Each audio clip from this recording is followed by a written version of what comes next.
করেছি। 2016 সালে প্যানেলে যোগ্য শিক্ষক শিক্ষাকর্মীদের সসম্মানে চাকরিতে বহাল রাখার দাবিতে এবং শিক্ষক নিয়োগে দুর্নীতির বিরুদ্ধে দৃঢ় পদক্ষেপের আহ্বানে রামপুরহাটের পাঁচমাথা মোড়ে রবিবার এক পথসভার আয়োজন করা হয়েছে। বিকেল 5টা থেকে শুরু হওয়া এই পথসভায় বিভিন্ন শিক্ষক সংগঠন ও সচেতন নাগরিকেরা অংশগ্রহণ করবেন।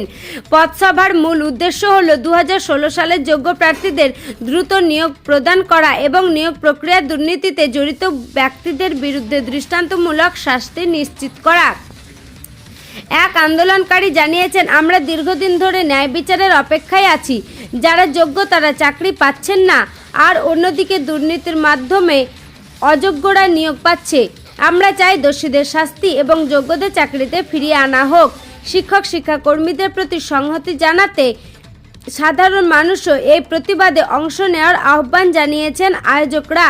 এই আন্দোলন দুর্নীতি বিরোধী প্রচারের পাশাপাশি যোগ্য প্রার্থীদের ন্যায্য অধিকার ফিরিয়ে দেওয়ার দাবি জানাবে। Bureau report, Tarapith TV. আমি প্রথমেই বলে দিই, আমি 2016 এসএসসি প্যানেলের একজন যোগ্য চাকুরিজীবী। আমাদের এই প্যানেলটিতে ওয়েটিংরা যখন কেস করে তখন ধরা পড়ে, সিবিআই এর রিপোর্টে ধরা পড়ে যে 9-10-এ 8.5% দুর্নীতি হয়েছে এবং 11-12-এ 14.47% দুর্নীতি হয়েছে। এবং তার প্রেক্ষিতে হাইকোর্ট কি করে না, পুরো প্যানেলটিকে বাতিল করে দেয়। মানে 8.5% দুর্নীতির জন্য 92% যোগ্য শিক্ষক শিক্ষিকাকেও বাদ দিয়ে দেয়। এর প্রেক্ষিতে আমরা কি করি, সুপ্রিম কোর্টে যাই। এখন সুপ্রিম কোর্টে আমাদের কেস চলছে এবং সরকারকে বলা হয়েছে সেগ্রিগেশন করার জন্য, মানে যোগ্য অযোগ্য আলাদা তালিকা করার জন্য। সিবিআই অযোগ্যদের তালিকা দিয়েছে, খুব ভালো কথা। এবার যোগ্যদের তালিকা আলাদা করে প্রকাশ করতে হবে, নইলে সুপ্রিম কোর্ট এটার মান্যতা দেবে না। আর যতক্ষণ না সরকার এবং কমিশন সেগ্রিগেশন করছে ততক্ষণ আমরা এই আন্দোলন আমরা চালিয়ে যাব। আমার নাম শুভশ্বেতা ব্যানার্জি। রামপুরহাট শহর পরিক্রমা করবেন আপনারা? না, আমরা এখন পরিক্রমা করার কোনো পরিকল্পনা নেই, আমরা এখানে অবস্থান করব।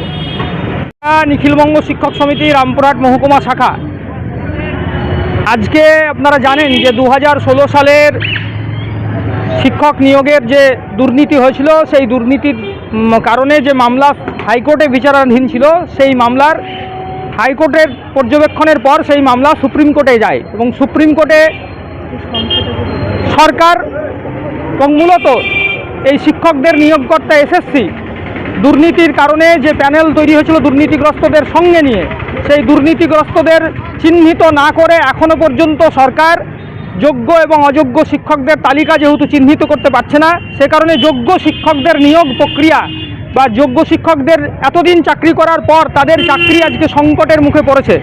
এই সংকটের মুখে চাকরি একমাত্র পড়ছে এরকম নয়, তার সঙ্গে সঙ্গে রাজ্যের শিক্ষা ব্যবস্থার ভবিষ্যৎ ক্ষতিগ্রস্ত হতে যাচ্ছে।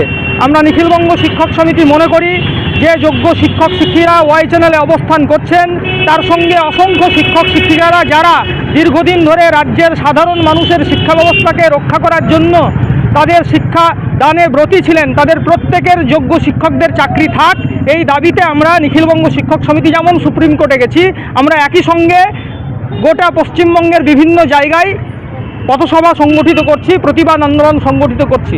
একসঙ্গে আপনারা জানেন গতকাল কলকাতার রাজপথেও এবিটিএ লড়াইয়ে নেমেছিল এবং রাজপথের লড়াইও যেমন আমরা আছি, আমরা আইনি লড়াইয়ে থেকেও যোগ্য শিক্ষকদের নিরাপত্তার দাবি জানাচ্ছি। আপনার নাম? সৌগত রায়।